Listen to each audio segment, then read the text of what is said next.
Welcome to Make Limited Podcast, where we talk about inspirational people, motivational stories, and what makes us better humans. We are looking into the history of these narratives in search of insight into our future. Our podcast will hit all angles of each story from bad to good, revealing what it takes to climb out of the bottom of the pit. We like to say, when life gives you lemons, make lemonade. It's our motto, and we talk about it here. Welcome to Make Limited Podcast.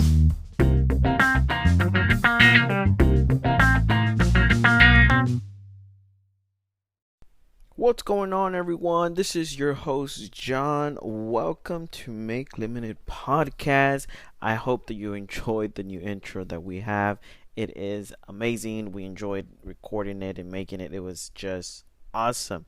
Today we're talking about Abraham Lincoln's story before becoming president.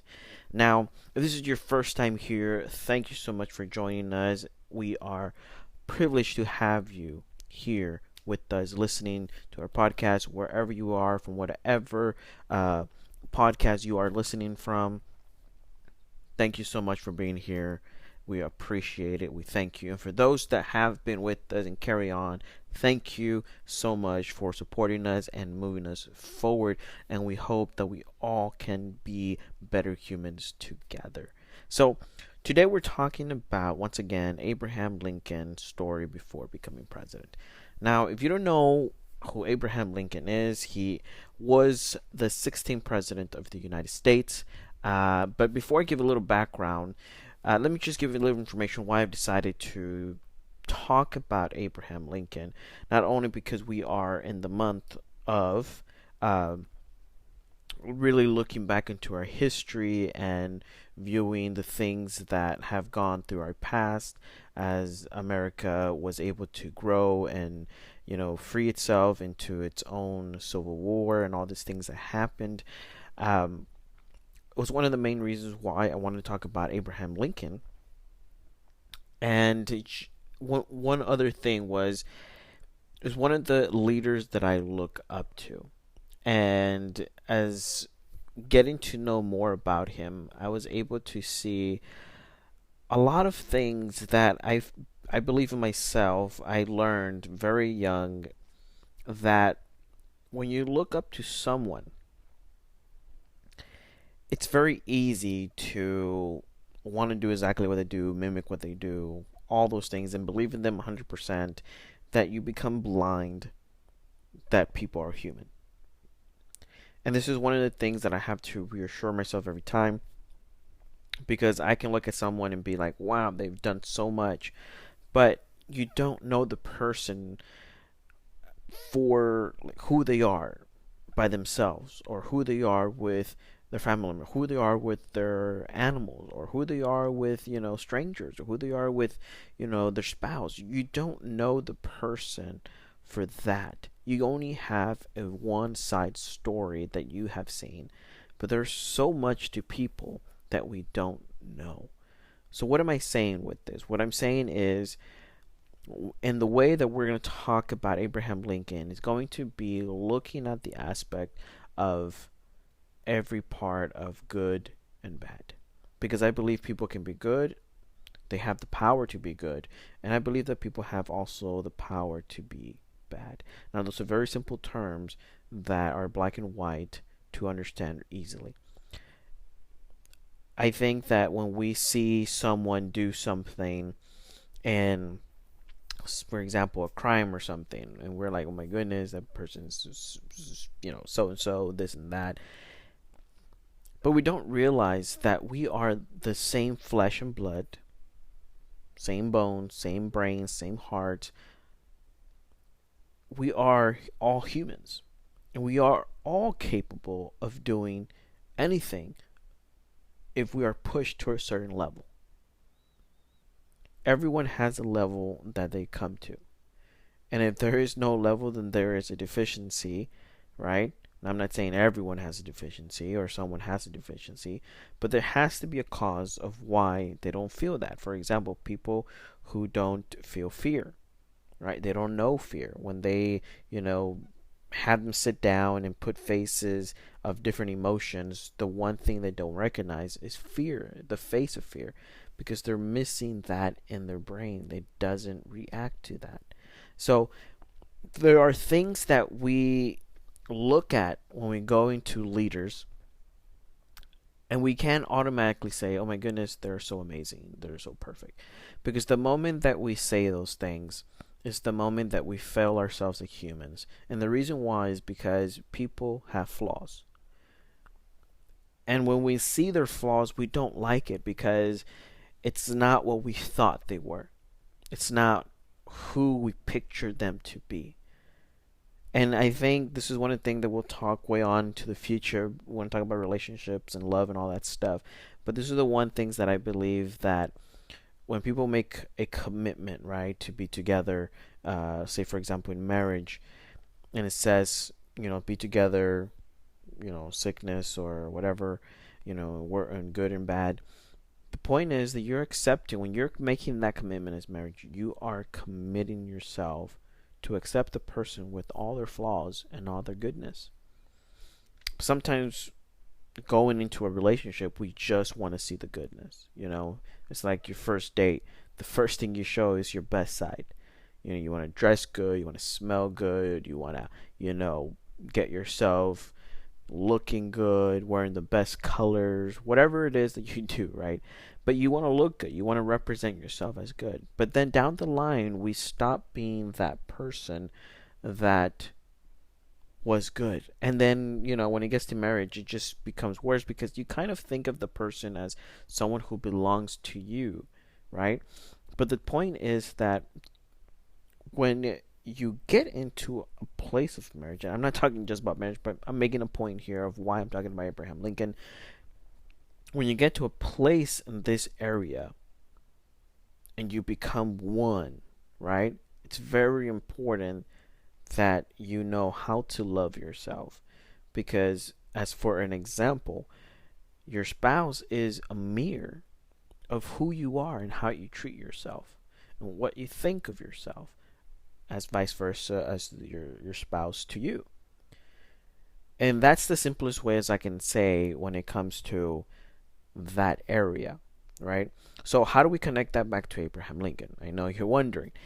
The reason why is because we all have something in us, whether it's good or bad, and we use one more than the other. Sometimes we don't realize it, but we do. We see somebody steal something, from the bank or something, right? Make a crime or something. But then we steal a lollipop from, a niece or nephew, right? Or we steal a sticker because we liked a certain sticker from your mom's house or your grandma's house. It's something super small, but we don't realize the impact that it has, right? So it's just as someone can steal from a bank and someone can steal from their own grandma like a little sticker. It all comes to the point of seeing that the committing of the same thing is done. Yes, one has more higher price than the other, right? But the same thing has been done. So in saying this, when we're looking at Abraham Lincoln, we're looking not just at all his great things that he did in his time, but also, how he got there. What were some of the things that he went through? And how did he have to really go through it to get to the place that we know him as the 16th president of the United States? So that's what we're looking into here. And so now let's look at Abraham Lincoln and let's talk about what he was known for. Okay? So a little background of what he is or who he is so that you can know a little bit more about Abraham Lincoln. Now, Abraham Lincoln again was the 16th president of the United States. He was in office from 1861 through 1865. He was 56 years old at 1865 when he was president, and which was his last year. His first mother was Nancy Hanks Lincoln, and she died when he was 9 years old. I believe it was something like I believe it's called milk poison or something like that. that she died from, which is the cow eating some sort of plant that makes the milk poisonous, and if the person drinks it, well, there you go. So again, his mom was a very kind, loving mother to him. So it was really, really hard for him as he moved on. And his second, his stepmother, which was his second mother, was Sarah Bush Johnston Lincoln. And she was amazing. We're going to talk about her later on. But that was his stepmother. Helped him a lot during the time of his loss of his mother as well. His father was Thomas Lincoln. We're going to talk about Thomas Lincoln as well. Big, big influence in Abraham Lincoln's life through a certain perspective. And his brother Thomas Lincoln Jr., which unfortunately died as an infant stage. His sister Sarah Lincoln. Now, some interesting facts about Abraham Lincoln. His height was 6 feet and 4 inches. He was the tallest president ever to be, along with another president. Secondly, his career per se was a lawyer. He was a lawyer. He was a statesman. He was in the Whig Party, one of the leaders or the leader. He was Illinois state legislator. He was a U.S. congressman from Illinois. And all of this was through a self-education, which is really impressive and really amazing with all his accomplishments that he had done. But we're going to get into the meat of the talk today, which is how did Abraham Lincoln, or how did Lincoln just make all this happen, right? So, in my research and in my understanding of Abraham Lincoln's life, or just plain Lincoln, there were three types of people that change his life, and one secret that gave him knowledge. And we're going to talk about them today, and we're going to go and look at them because I believe that this can help us in our today life as a blueprint to success. Okay, not only success in, being successful in a career, but literally being successful in your life and how you see your life and how you can improve it and become better humans, which is our target for today. So let's go into our first. Let's talk about the first person type of people that change Lincoln's life. So the first one that I want to talk about is his stepmother, Lincoln's stepmother. One of the things that Lincoln's stepmother did was be loving to Abraham Lincoln. She was actually very fond of Lincoln, because of his character. He was very helpful. He was very kind, and one of the things that she did, she protected him from his father because his father did drink and was very angry a lot and was easily anger tempered, which was hard for him to keep jobs due to that as well. But his mother also, his stepmother Sarah, was able to protect him when certain situations would happen with his father, with Lincoln's father.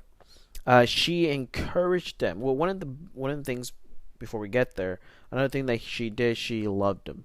I know we talked about it in a little bit besides the protection, but she was able to be that motherly support for the time that Lincoln's other mother passed away. She was able to be that support for him in that hard time, which is very crucial because as a young boy, losing your mother is very tough. At 9 years old, you have memory, you know the feelings, and if you're really close to your mother, as his true mother was very nice to him as well, and very loving, and did the same thing that his stepmother would do. But there's not too much history on his mom, but his stepmother one of the things that a lot of people see her as, and encouraged him to be educated. And that was huge for Lincoln because his dad was not an educated person at all. His dad barely even didn't even know how to write his name, read, and so, um, in a sense, Abraham had to teach him how to write his name. Or again, the stepmother would also do that for him. But again, he didn't have a father who pushed for education, but it was his stepmother that encouraged Lincoln to really push out there to be educated. Go to school, and in the times that they couldn't go to school, read books. And so this is something that really helped Lincoln put his sight on being better than where he was. The more he read, the more stories he could reread. Now, of course, he didn't have all these books in the library to go and read, but he had a couple of books that he would read and reread over and over again to the memorization that he could quote them. And not only that, it would be a way that he would be able to talk to people through that sense of the book and make stories and all that stuff, which was really amazing throughout his life. He was known as a person that would just captivate with his voice, with his talking, and would tell stories, and people would be captivated by the way he spoke, which was really amazing. But this was a foundation for Abraham, and I think it was something that really elevated him to be better. And so if you are in a stage right now where you may be having some hard times, you may be doing something that you're trying to be successful in something, think about people who are there for you first of all, right? But not only that, focus on educating yourself so that you can move forward and become better, because this is one of the things that Abraham saw. He saw himself in a place where he didn't have anything. He knew that education was a way to kind of get out of his world into another world that he could just imagine. So it helped him be very creative, very imaginative in his life. The second people I want to talk about is hardworking class. Abraham learned a lot from the hardworking class. One of the things that he learned from the working class was work ethics. This was something that he was able to, learn from his father as well. He learned a lot from his father, from teaching him how to be a woodworker, how to cut trees with an axe, which was something that he was known for, that he could just have amazing strength. He didn't look like it, but he did. He had amazing strength. He just could. But his work ethic was amazing. He was a person that if he said he was going to get it done in a certain time, he was getting done in a certain time. And so it was really amazing to see how he developed this work ethic of completing and being known as one of the things that he's known for is Honest Abe, right? So everything that he did it 100%. And it's really amazing because you don't see that often. And seeing that Abraham Lincoln was really effective in everything that he did, when he did it 100%, it was just amazing how he would do it. If he owed someone something, he would, go and pay it off as much as he could until he was done with it. And so it was really, really amazing to see that. The second thing was his father providing for his family, which is another thing that he learned, I believe, in the sense of kind of working with what you have, I would put it. His father lived in a place where he had to use his hands, his strength, to get jobs and really bring money to his family so that they could survive. But his father, one of the things that he did that I admire was that he would move his family to places that had little people in, like, I mean little, but I mean like 10 to like 20 families, that the cost of living was really low. So he would be able to provide for his family, make a home for his family, literally make a home, a log home, and be able to provide for them to live. But of course, it wasn't enough. It wasn't something that Abraham wanted, Lincoln wanted for his life. He wanted more. He knew that there was something out there that he could do more. And so that ability to see his father, be able to think and see different things that would help him out to really push to live and to survive was something that he was able to get his on his own and pursue that. So another thing that he learned from the working class, hardworking class, is that they taught him again how to survive and look out for the best outcome. Again, one of the things he learned from his father. But not only that, people that would hang out with him, that would actually admire him, that he would actually become partners with, and go out there and do work with. This is some of the things that he learned, which we see that he applied in the future as he became president. Another thing is that he used his body as a tool to help and live and make a living, pretty much. And he learned that from his father. One of the things he learned from his father is use what you have and do it 100%. As well, the other people that would work around him, they would admire him so much for everything that he would do. And yeah, he was really good at that. A lot of people admire him for his strength and his ability, because he didn't look like he did, but he had the strength. And then the third people that I saw that really inspired him were the educated people. And this was through a part of him moving at the age of 22 from his father's home into a different place where he could make something of himself, get a job and be able to provide for himself, because he wanted to become something. There was just something about his work ethic and his ability to want to learn and grow that was making him go out there and make something of himself. And so at a time, he lived in a village called New Salem, and there were like 20 to 25 families in there, and he was in that. And let's see. And the crazy thing about this is that when he went into that little village, there were a bunch of businessmen and craftsmen trying to start a new life on the frontier. And so, it's like going to California and you want to become a tech, right? Boom, right there, right? You go to become a tech. That's the best place, the Silicon Valley, to go and be a tech, right? And so this was something like that, where he could hang out with people that were young as him, people who were hungry for success, people who wanted to, go out there, not just, businessmen who wanted to work, but also hard workers who would go out there and do hard work for businessmen. And so all of this he was connected to, and that connection actually led him to educated people.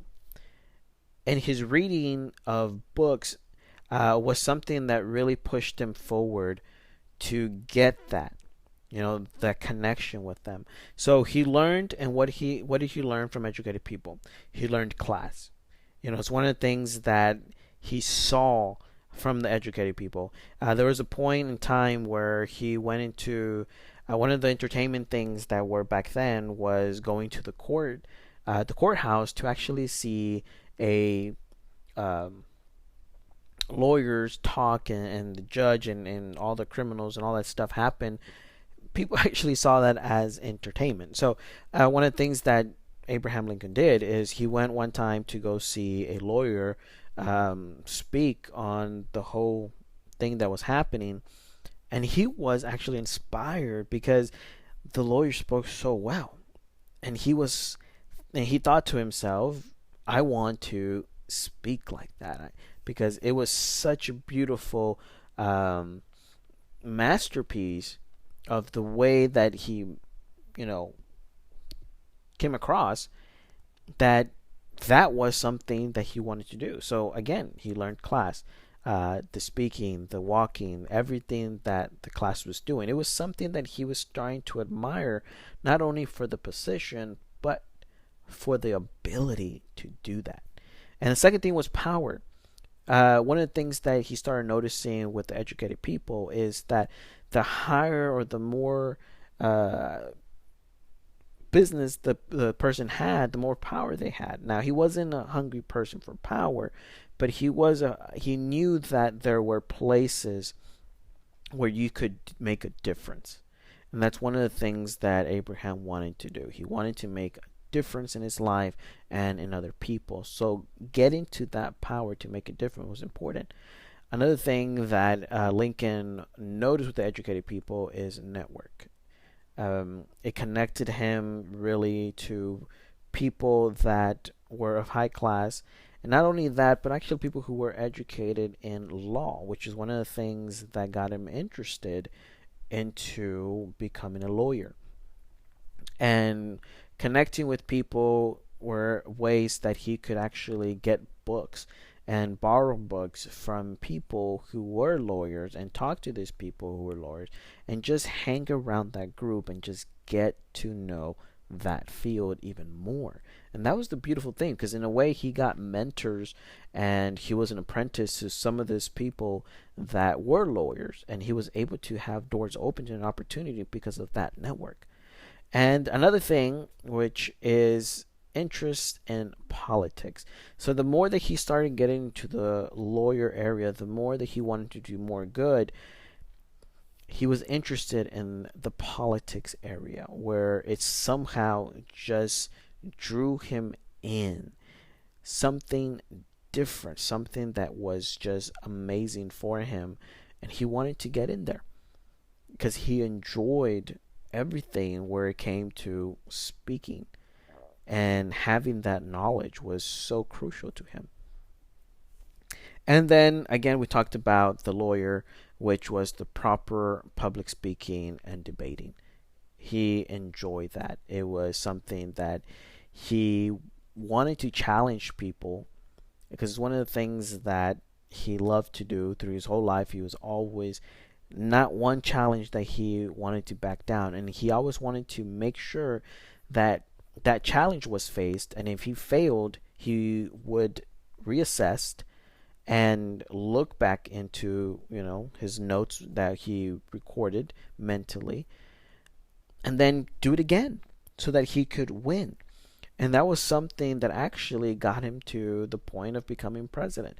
It took a while to get to the place of president for him to convince himself that he was ready for it, but he had to learn how to lose in order to learn how to win.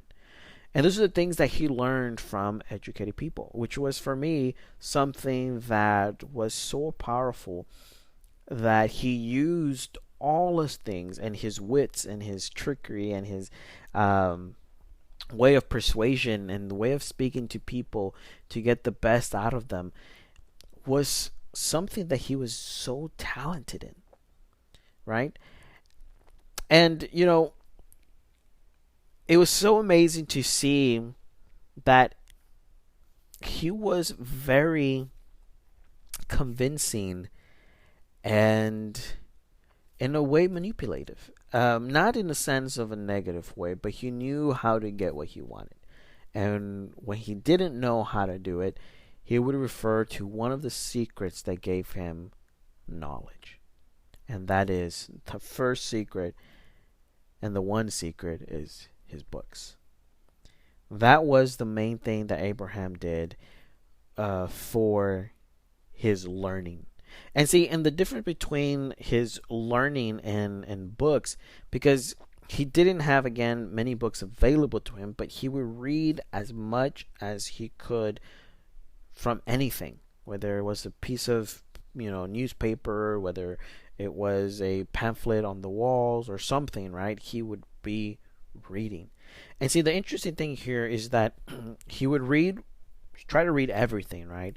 But when he came to the point of knowing what he needed to do, for example, becoming a lawyer, he knew that he had to read objectively.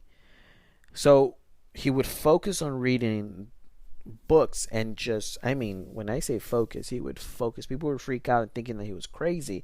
That's how focused he was. People would see him walking with books. And so, one of the things that I liked a lot was when people would mention that he would find on Salem a tree, the perfect tree on a hill, and he would move with the shade around the tree because that's how long he would spend reading. But he would read objectively to memorize, to learn the things that he needed only objectively, focused on that. And then after he passed that, then he would move on, do the job, and then whatever he needed else, he would read that. But he was always constantly reading something, and something when he needed to focus on one thing, he would read objectively. But also, he enjoyed storytelling books. I mean, he enjoyed those. I think it was one of the things that actually, in my opinion, were able to teach him how to tell stories and talk to people. But the best of all was being able to grab the analysis of the books. For example, like the story process, who are the characters, how the characters acted in it, the plot, all of those things I believe were really crucial for him as he went further as his presidency, and were able to use those things to really push himself forward. Because at one point, when the Civil War was going on and his general who wasn't doing what he wanted to do, he had to, and he knew he didn't have that much experience, but he knew that he had to do something in order to get his generals to do what he needed to do. So one of the things that he did, he went out there in the field and actually went and scout for how things were going to be done. And luckily, right? Luckily, the first time he went out there, it worked. The plans and everything that he set up worked. And so when he went back to his generals knew that he didn't know a lot about war tactics and stuff like that. So what he did, he went back home and he actually got all the books that he could on war tactics and everything, the knowledge that he could about war, read, memorized, and then he was able to go back and pretty much have the same experience through knowledge about war. Again, objective reading. Storytelling, I believe, helped him with his character, but he also liked challenging books. Once he got better at reading, challenging books were something that he would just keep on pushing himself to just read better, be able to perform better, and in speaking. That's I think the main drive that drove him to be president, because he loved standing in front of people and making a speech that was just amazing. And I believe that these books helped him a lot. Some of the challenging books that he actually wanted to read at a certain point were law books because they were challenging. And so he loved that challenge. And also thinking books. I believe one of the things that books do, they give you a process of thinking outside the box. Not only inside, but outside the box. Because they give you this aspect of thinking of plots and what people are capable of doing according to stories. You know, there are tons of books, but are those books that are amazing that people are willing to even make movies of them? For example, Harry Potter. People read those books, they loved the characters, they loved everything that happened in there, and then it was turned into a movie. And that's how amazing it was. Lord of the Rings too. There's a bunch of movies that are inspired by books because they tell an amazing, captivating story. So, what do we learn from all of this that Abraham went through, that Lincoln went through? It's something that got him to be the 16th president. It got him into the office to be a lawyer, a statesman, Whig Party leader, Illinois state legislator, U.S. congressman from Illinois. All of this was a process of being self-educated, but he couldn't have done all of this, I believe, without the three peoples and his one secret of reading books. So how does that help us in our life today? And this is my closing. I believe that as we look at Abraham Lincoln's life and what he did in the process to get to where he needed to be as president, it wasn't easy for him. He had his parents die, he had a brother die. His father was a drunk, illiterate. He had to self educate himself through the whole process. He literally had to work with his body to supply for his life, hard working labor.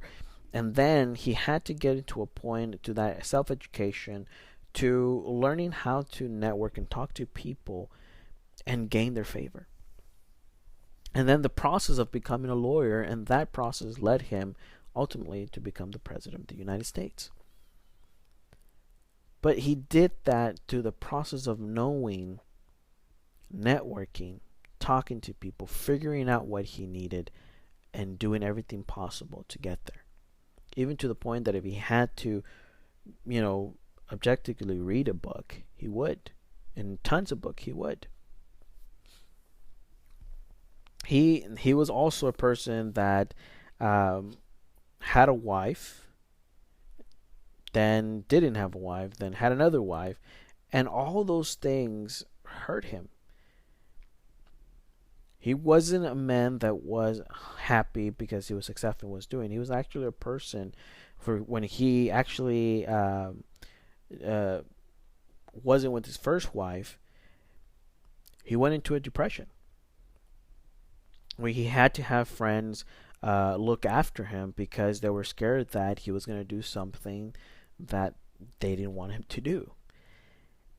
And so, we look at all these things that Abraham Lincoln did, and we admire for his strength, for his speech, for the way he is, and we think about the things that he did. As another example was becoming president of the United States.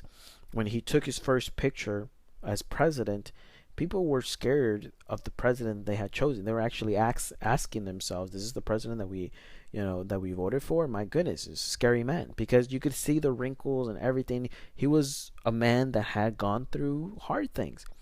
So what did he do? PR, people, PR. What did he do? He went to a photographer, took a picture. The photographer said, "You know what? We're going to push the camera a little further from you because that's going to give you a soft look. It's going to take away the wrinkles, and we're going to be able to see your face nicer." And not only did he just took pictures of him like that, he actually made sure that his collar was higher, all the way, I believe, to his neck, covering his neck. And Lincoln asked, "Are you saying that my neck is like too long?" And the photographer said, "No, it's just gonna make you more appealing. It's gonna make you more sophisticated." And sure enough, it did. It did make you more sophisticated. When they took that picture, people were in awe with the president. And not only that, he actually took advice from a young lady that said that, "You know what, you should probably grow a beard because a lot of young women like beard, and young women who are married to, educated men or so on that could vote, would encourage their husbands to actually vote because of the liking of the president." And so he did. He grew out his beard so that he could be more likable. And so all those things that he did to get into the process of where he wanted to be and what he needed to do to get there. So it was so amazing to see all of this. We see the good and the bad, right? He was manipulative, and he was persuasive. He was a strong speaker, public speaker. He knew what he wanted and he would get it. But again, he had struggles. He had things that he went through his life that taught him how to do things to go through the process of where he went through. So what do we learn from Abraham Lincoln? Well, I learned 8 things from Abraham Lincoln, and here it is. First one is that every failure prepared Lincoln for his future. Every failure prepared Lincoln for his future. The second thing that I learned was that failure was an opportunity for success and experience. Every time that when he went to lawyer, when he was a lawyer, he was going for legislator, he was going for congressman, he wouldn't win. And when he wouldn't win, he would wait, analyze, and then go for it again because it was something that just inspired him. Number three, follow your heart for the right things. One of the things that Abraham did and everything was do the right thing. Even though it got him to where it got him, he was doing the right thing for what he knew was what he believed to be the best. He wanted to maintain the union, so he needed to do several things to do that, right?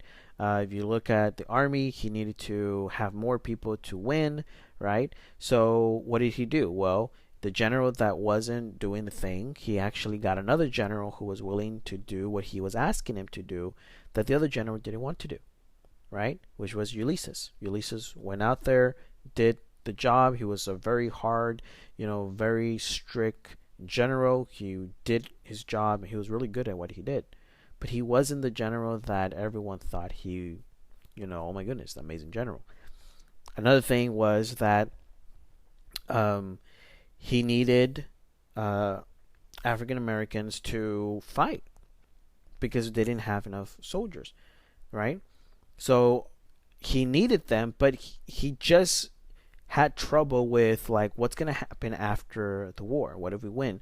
Am I going to give them freedom? Am I not? They fought for us, but these are things that he was trying to fix because he knew that even though they won the war, something had to happen.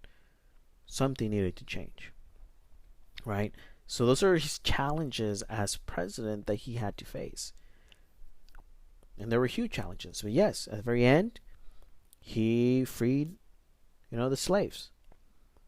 And this caused the South, because if you free the slaves, who's going to work their plantation, right? And so on and forth. It caused them to what? Be assassinated. Number 4, all types of success require planning and knowledge of the field. And we see this through his process of becoming a lawyer, working with his hands to get the jobs that he needed to. All types of success require planning and knowledge of the field. So whatever you are doing, know that you need a plan and you need knowledge of the field that you're going into. Okay?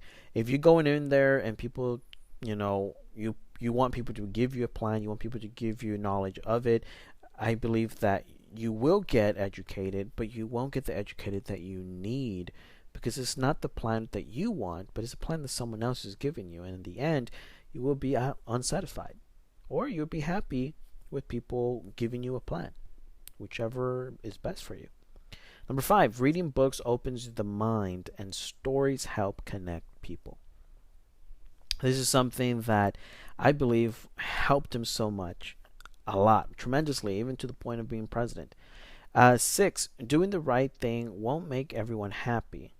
Preparation is essential for the unpredictable.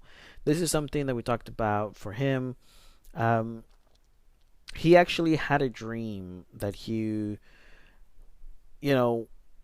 that of the process before he was asking. He had a dream that was disturbing to him, but he paid no mind to it.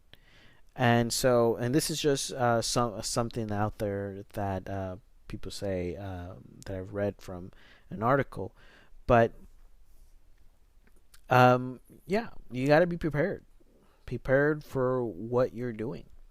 You have a purpose and you need to be prepared for the effects and the causes that come with it. 7, being great is not seeking an audience, but a purpose. And I believe that is something that I've learned from Abraham Lincoln, something through his life. Even though he was inspired of how this man spoke and he wanted to do the same, ultimately what came on top was his purpose to do good. And number 8, is sometimes getting your way is not about force, but about having knowledge of the objective and getting the right people, which we saw in his presidency when he needed the generals that would do what he needed to do to win the war. He got the generals, and he had knowledge of war. How? Through his books.